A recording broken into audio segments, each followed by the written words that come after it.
Scott Morrison has called on the government to impose sanctions against Chinese officials responsible for human rights abuses of the Uyghur population. The coalition has backed the former leader, turned backbencher, who also said China is still determined to assert power over the region. Scott Morrison is asking Anthony Albanese to approach relations with China in the same manner as the previous coalition government did, by standing up to what he calls bullying. They must be careful not to change our posture or resolve or give the impression of such change.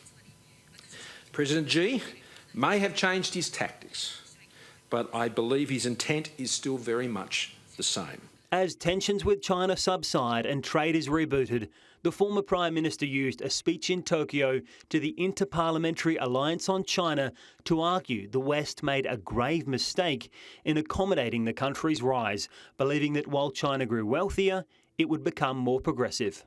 The benign and accommodating view of China over that time has proved to be, although well-intentioned, arguably one of the most misplaced assumptions in international relations since Neville Chamberlain proclaimed peace in our time on his return from Munich in 1938. President Xi has pursued a new Chinese dream. This dream is to restore China, as they see it, to its rightful place as the hegemon of Asia and the Indo-Pacific.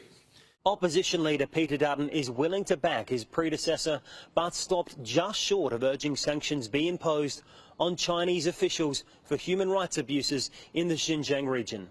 I think it's important to stand up for the values that we believe in, and where countries, whether it's China or elsewhere, are committing or are alleged to be committing human rights abuses, then we're right to call that out. The government not interested in a lecture from Scott Morrison as it moves to mend the relationship with the Asian superpower. I'm not sure how much advice it would be sensible to take from Mr Morrison on foreign policy, but certainly, one, on sanctions we don't speculate, but I've outlined at length our position on sanctions as one of the ways, not the only, but one of the ways in which Australia will express and assert its values. You know, we have a set of national interests of which, obviously human rights is central. Until last week, I think Scott Morrison thought human rights was an Aussie boy band. It's surprising that he's now taking an interest in this. I'm not sure if it's the opposition's policy or not, or whether he's now secretly sworn himself in as the Shadow Minister for Foreign Affairs. Joel Phillips, Sky News, Canberra.